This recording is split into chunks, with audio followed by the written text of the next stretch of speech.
Do you read me? Be advised, you are coming in weak and unreadable. Say again, Com Tower. This is Pacho. Do you read me? Over. Pacho, this is Com Tower. I read you Lima Charlie. Com Tower, Com Tower.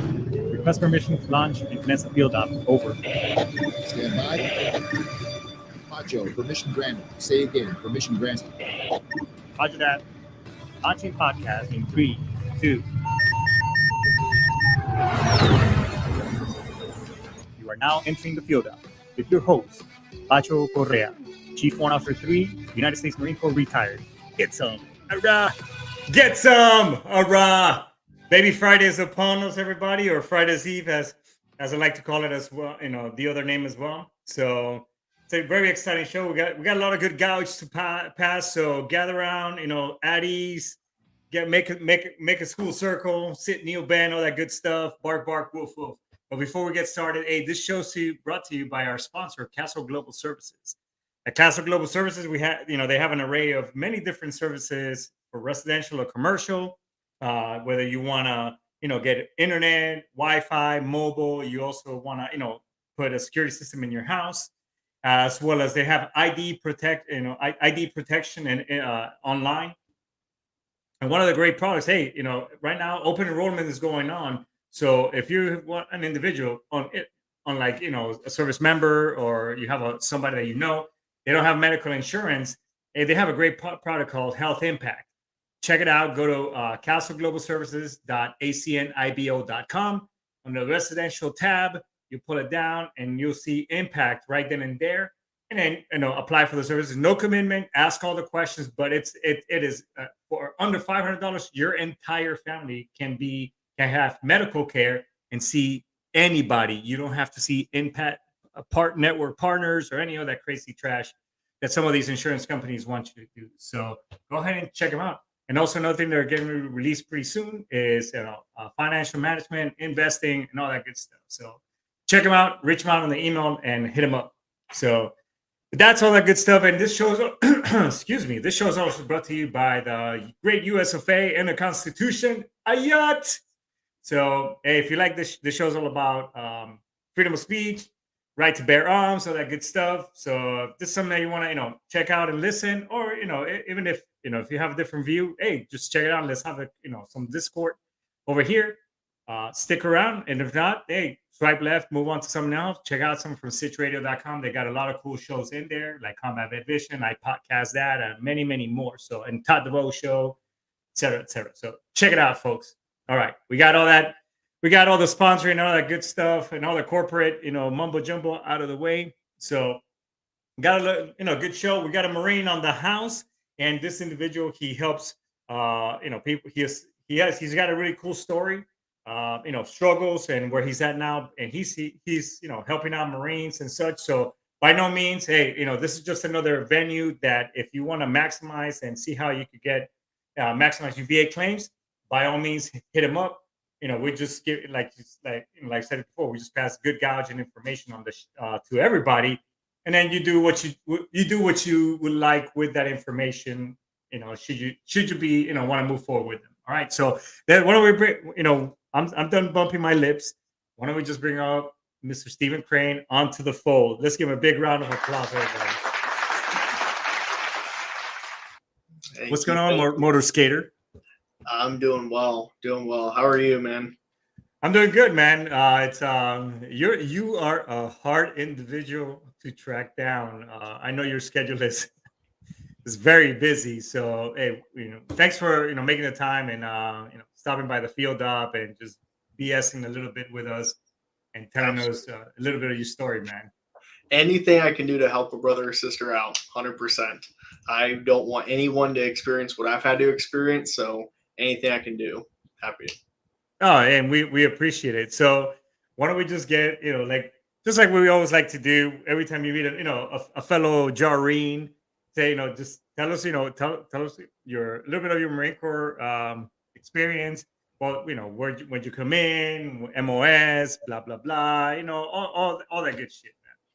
Absolutely. So my story starts about a decade ago, right around this time. And my journey in the Marine Corps was kind of cool. I'll be honest. I was pretty excited about it because I went in as an admin, right? Straight Pogue, straight 0111.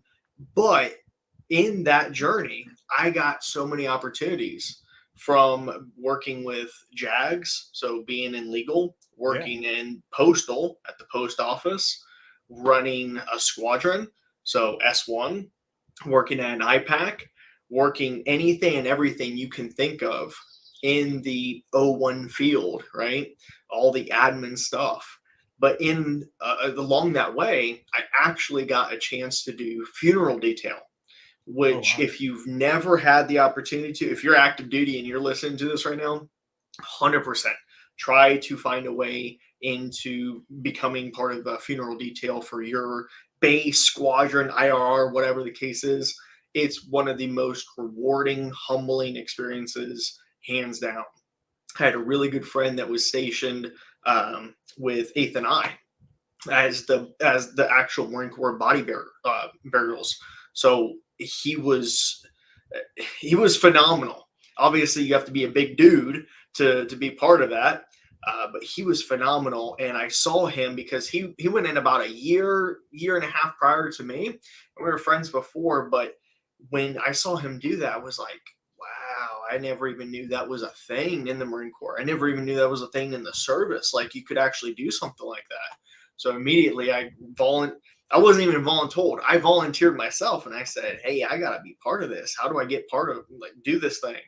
So I was attached not to the actual casket detail, but to the rifle detail. And the first year, I was just one of the riflemen. Second year, I was the assistant NCOIC. So I was trained right from corporal's course with the sword and everything like that. So that was super cool. And then the third year, I was actually running the entire thing.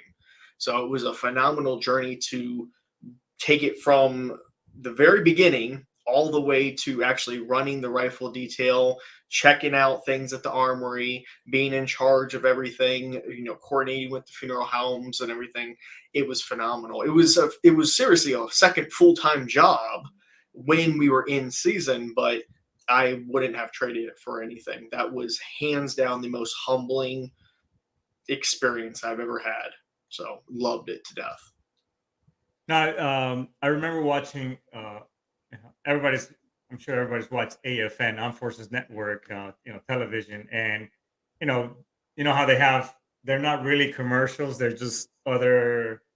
It's like military related commercials and stuff, But a couple of things that they would show us the funeral detail, and I mean, those guys. I mean, they might as be like Mighty Yo Young. I mean, them motherfuckers, them dudes were like no neck, and then they, how they grab the casket and bring it up. I mean, that's how they worked out. And, they talked about, yeah, we PT a couple times a day, a couple of hours, just, they load that casket up with weights, and that's all, they just up and down.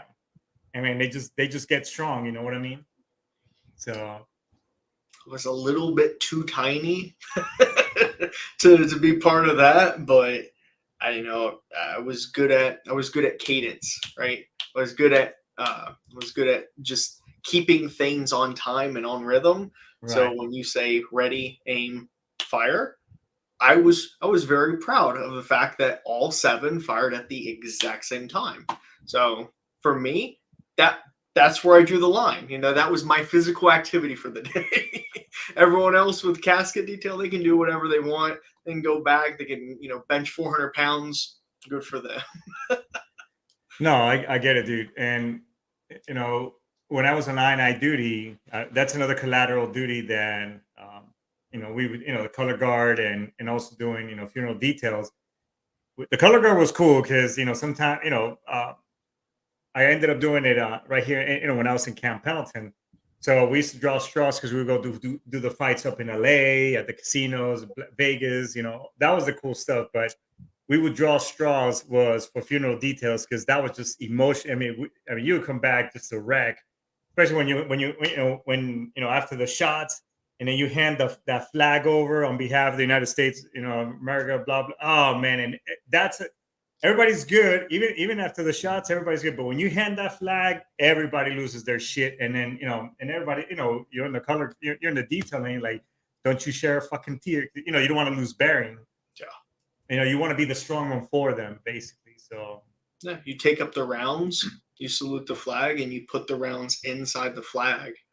And even just doing that, like you're touching the flag, and you have the entire family that's bawling their eyes out during that time, and you're like inches away from them, yeah, and you're trying, right? As a man, you're trying to hold it back, but at the same time, you just want to like shake and like start, you know, a little teardrop comes yeah, down, and then as soon as like you about face and start walking back, and the whole time you're just like crying yeah. because it's just so emotional, No, and there's no way to replicate it unless you're in that moment and you see everything, you feel everything.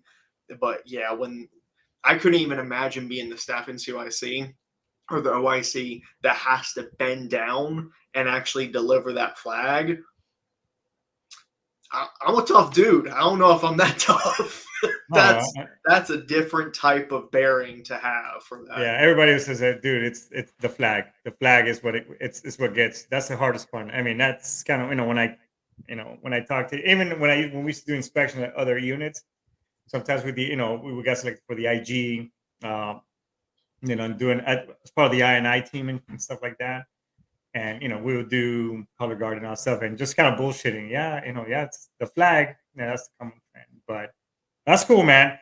I know. So you got out of the military, and you served your time honorably. You did all that good stuff, but I know you had some struggles along the way. That kind of paved the way. We're kind of making a segue now, but that kind of paved the way for you for what it is that you do now, helping veterans with weave them their way through the web of the VA and such.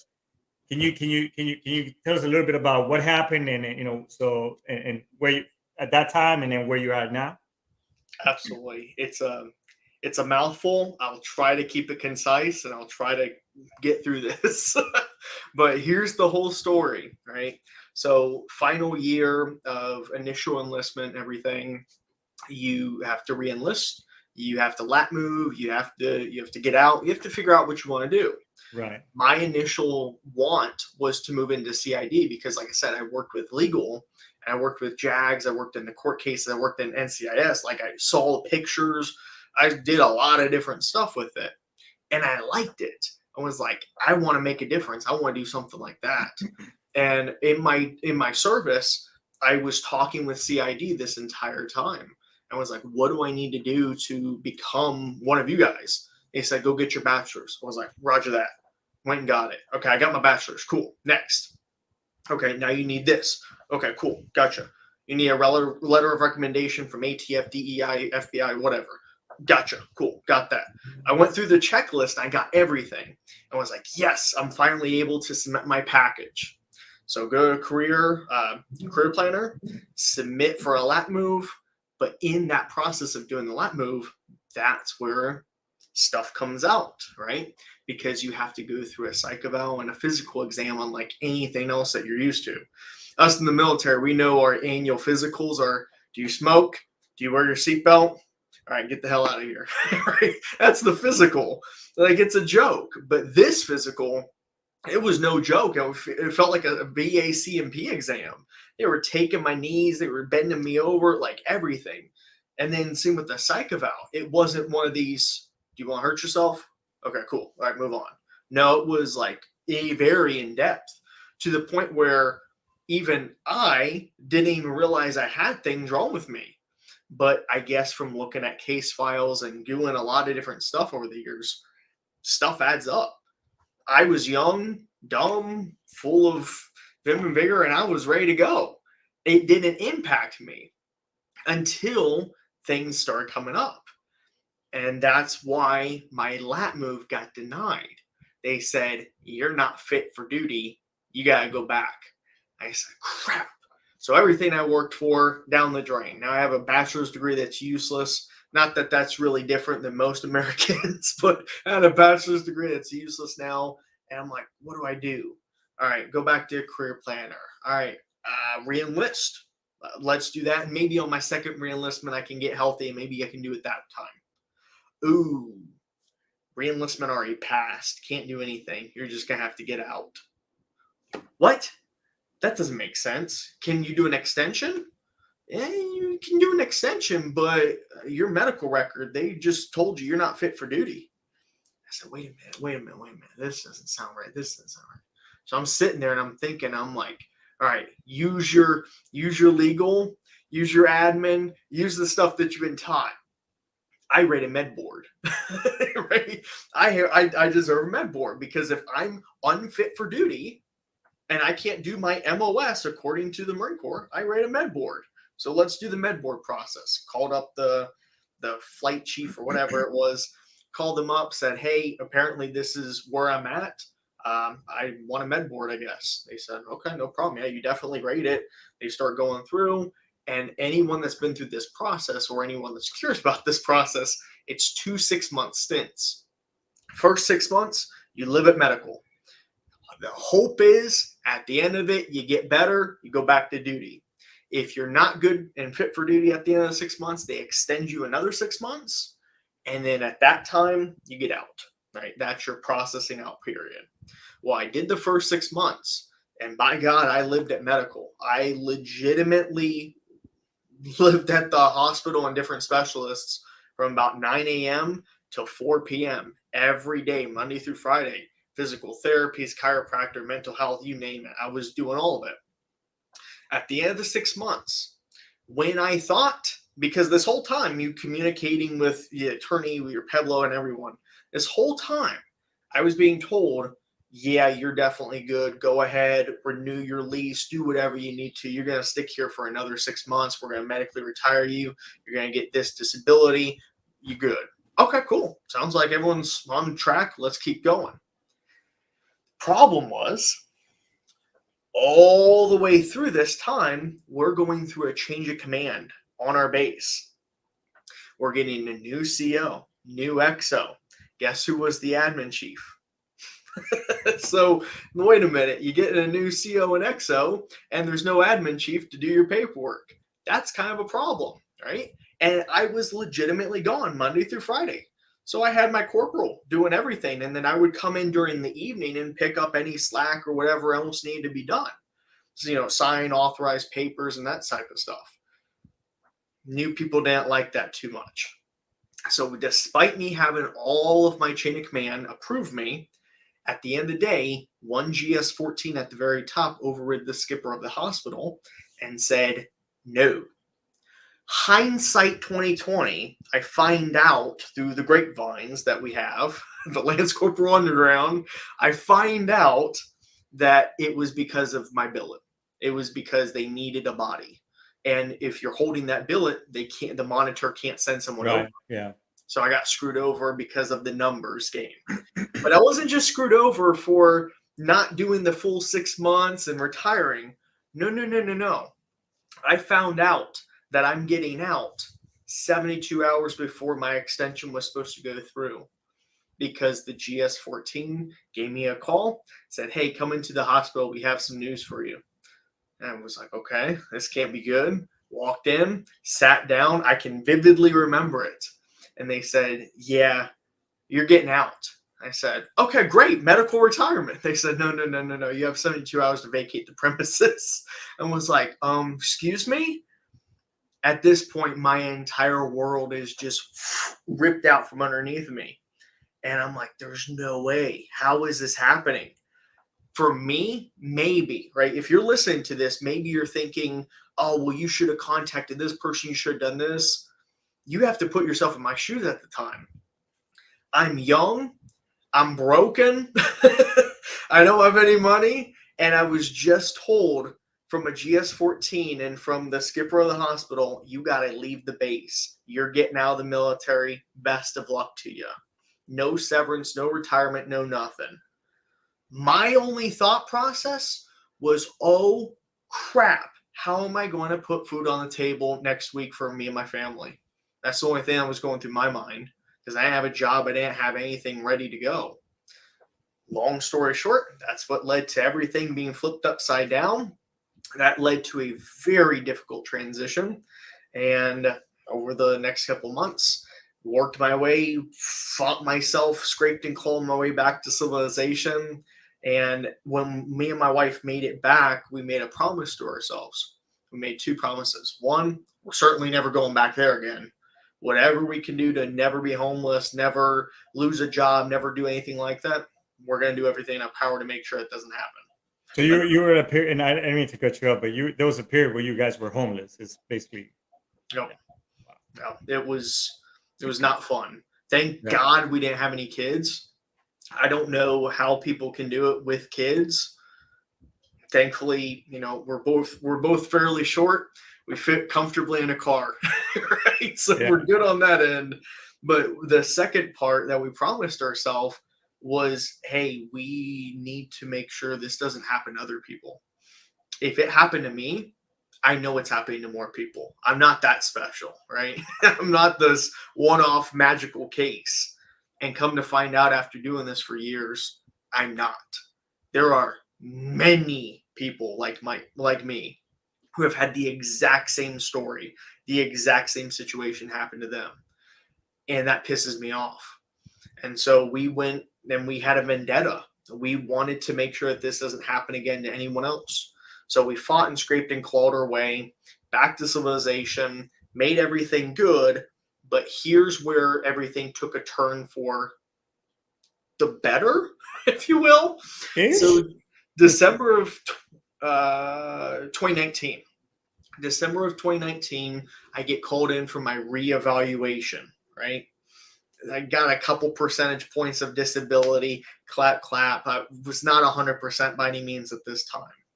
But I went into my reevaluation, went in for my physical, and went in for my psych evaluation.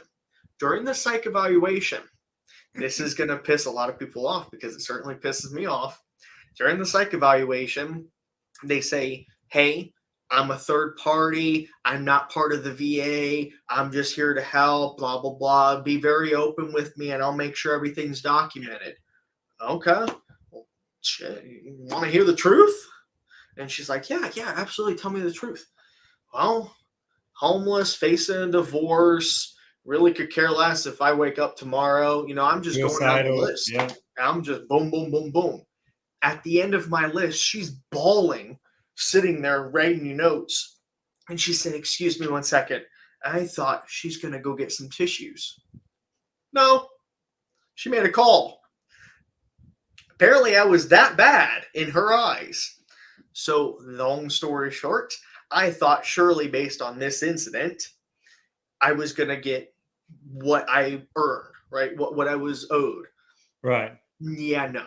Because 2 weeks later, I get the call or I get the letter in the mail, the decision letter. And it had the audacity to say, in quotes, member has not decreased nor increased. Symptoms are the same. What? I was not like that 2 years ago. I had a good marriage at the time. I wanted to live. I had hopes and aspirations. Now you're telling me I'm the same? That flipped the switch in me. That's where, is like a sergeant major or, a first sergeant, someone says something, they flip a switch and then you have to shut the door or else you're going to lose your career. That's exactly what happened to me. I lost my mind because I'm like, oh, no. This ain't happening twice. Because remember, we promised ourselves two things. It's never going to happen again. It just happened again. So I went out and on a hell mission to find out every single thing there is to know about the VA process, the corruptness behind it, who's behind it, why everything happens the way it does. And in the process, I came across a company, Remedical, who now works with us, Remedical, and they were able to hook me up with a true third-party doctor who accurately evaluated me. And a couple weeks later, I was 100% P&T. It's interesting. Nothing changed in my story. It's just about a 1 month difference in time between December and January. By February, I was 100% P&T. And by May, June of that year, I opened up 360 Veteran. And ever since then, we've been doing the exact same thing to help other veterans. So that once again, no one else has to experience what we did. So tell us a little bit, and first of all, thanks for sharing, being an open book and transparent. I too had something similar, and all the knowledge and everything. It's just, and you're right, the system doesn't. They do great at training you and making you this killing machine and all that good stuff. But after they're done with you, whether it's 4 years or 21 years, we're horrible at setting up our folks for success. So I too kind of went through some struggles and such. Um, and for my 5th year eval, like before we kicked on the show, re-eval, because I'm not PMT yet, the doctor told me, "Oh wow, it sounds like you're worse off than before." I'm like, "Yeah." He asked me, "Hey, so I said, yeah." He goes, "What?" I'm like, "No, I just recently got married." He goes, "How's that going?" I just said, "It's going okay." I said it just like that. And that was his sole basis. Even though after he said, "Hey, it sounds like you're better, worse than before." That was his sole basis, because I got my letter of, and they were recommending 70% reduction. So when I called my advocate at the DAV, he looked in the system like, "Dude, he pulled. What did you say?" And I was, I told him. He goes, "Okay," and then so did you say anything else? I'm like, "No." He asked me about I just recently got married. I just said it's going okay. He goes, "That's what he just." He goes, "I see it right here on quotes. It said it. That's where they're basing your 70% reduction." So I have I'm coming up next year for a re-eval, and yeah, I'm not looking forward to that, because I've had my share of struggles. I mean, I've had ideations. About committing suicide. I mean, and I'm transparent in the show, and all the listeners who, the two other listeners that are subscribing to the show, they know my story. But you're right. We don't set our folks up for success. So what is it? So how is it that you're a veteran? How is that you providing the services? What's the process? Is there any monies associated with it? I mean, let's and what is the process? Uh, should anybody be saying, "Hey, you know what? I'm gonna give Stephen Crane I'm gonna give him a jingle, contact him on LinkedIn, so on and so forth." Absolutely. The process is fairly simple with us, and everything can be found on our YouTube channel. It can be found on our website. Everything's out there. Again, I'm an open book. I'm super transparent about everything. When you work with us, very, very upfront about it. If you're active duty or if you've never filed a claim before, I'm not your guy. I'm just not. There's a lot of great organizations, DV, VSOs, whatever, and you got them out there. Some were absolute garbage, as we know, Right. and there's Yeah. a few good ones, which is the truth. There's the 80-20 rule, and it applies to VSOs as well. If you're a VSO watching, I hurt your feelings, you're probably the 80%. They suck. They don't do their job. But there's a few that are good out there. I encourage you to find those 20%. They are wonderful. They'll take care of you. They actually have a good interest at heart, and that's what they're paid to do. And awesome. More power to you. But if your VSO has helped you and you are not 100% PNC, but you feel like you're underrated on various conditions, your VSO or whoever, your battle buddy, they may be saying, "Oh, you need to do an appeal." Yeah, that's what No. I did. Appeals are terrible. They rarely work. And unless you can prove something magical out of thin air, the VA's already made their determination. So it's not going to change. And people are like, "Oh, do a higher level review." You may get 10% off that, but you're not going to see dramatic results. And anyone that's gone from 90 to 100 knows that that's the biggest gap, because the weighted system of how it's rated. You need a lot to go to 100% PNT. So if you have been through the process, if you already have a rating and you're looking to increase what you already have, then I'm your guy. And the reason I'm your guy, and what we do is we're going to sit down with you, look at your e-benefits, look at your va.gov, look at your disability breakdown, and we're going to be able to go through there. And in about 10 minutes, I can tell you, yeah, you're underrated. Yeah, this is what we can do for you. This is what I project, and so on. From there, We do your intake. We get all of your paperwork. We have you sign some paperwork, do your intent to file, get your diagnostic codes, all that good stuff. Once that's taken care of, we send you over a questionnaire and we help you answer the questionnaire accurately, because many veterans don't know that when you're rated, it's supposed to be on your worst day. It's not supposed to be on a typical day when you wake up. It's not supposed to be an everyday thing. It's a bad day when you're having a flare up. If that flare up only happens once a month, okay, put that, because that's reality. That's where you are on your worst day. So we have to tell people and help them through the process and educate them on what the handbook actually says.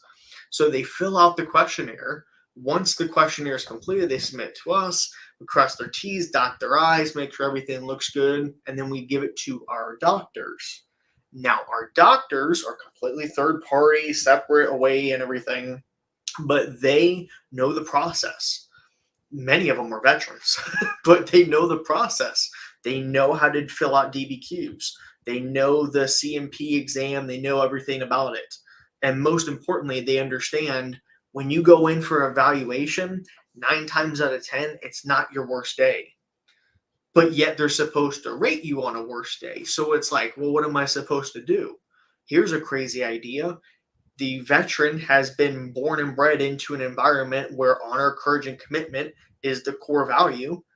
Here's an idea. Give the benefit of the doubt to the veteran. No one's out here trying to scam the government or do anything stupid like that. No. What we're trying to do is get what we've earned. And I say earned because we don't deserve anything. Nothing has been given to us. Right? Marines, we always like to say, never given, always earned. Right. It's the same thing with your disability. If you got something that jacked you up, brother, you earned that scar. Right? You earned whatever it is. Now get compensated for it, for you and your family's sake. So the doctors. Sorry, and I didn't mean to cut you off, brother. No. And you're right, because when I've gone for my evals, some some are good, some are bad, but I mean, fuck, dude. I mean, there's days I don't want to get out of bed. I mean, I'll be honest. It takes a lot of muscle, like, come on, you got to do it. Come on, buddy. And put in effort, all the the things that I've worked on, but. And so you feel like, okay, I'm going to go in and I got to tell them. And everybody says, there's a bunch of cheat sheets out there, not cheat sheets, but hey, don't go in there and say, hey, I'm fine. I mean, case in point, I said my marriage was, my new marriage is okay based on that little period. And that's what they're going to rate me as, because they're not your fucking friends. They're not, so you're right. And you feel like, man, it's like I'm faking, but I'm really not, because I'm pretty banged up, dude, So I understand, man. So so you get these exams and everything. Is there any cost associated to it? And I guess what is it for? What is it good? I mean, walk me through that. Yeah, the fee with us, you got a ton of different organizations out there that'll charge a percentage of your back pay. Right. They'll take the increase amount, all that kind of stuff. No, screw that. We don't do anything like that. It's a flat rate fee to see the doctor. That's it, right? People always freak out. They're like, Steven, I just got an invoice. It doesn't say 360 veteran on it. I'm scared. Should I pay it? I said, yeah, that's our doctor. And they're like, wait a minute. So I'm not paying you? No, you're not paying me. You're paying the freaking doctor. They're the ones that did the exam. They're the ones that generated the DBQ. Congratulations. There you go. And then it blows their mind. They're like, okay, well, I got you on the back end, right? No, you don't owe me anything. Like, that's to me, it's asinine. It doesn't make sense. Why would I charge a veteran to get something that they've already earned? It's just you have a really shady company called the VA that's blocking the path. So all I'm doing is just circumventing you around that process, connecting you with a good doctor, and making it work. Okay. Oh, you're on mute. See? My bad. I had to yell at my dog for a second, because that's why I muted.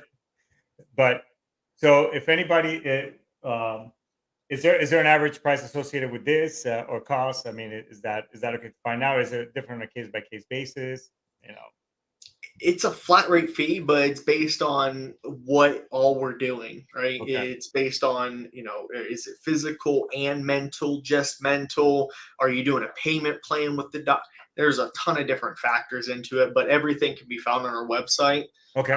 Under, get started, you can see the breakdown structure of all that stuff.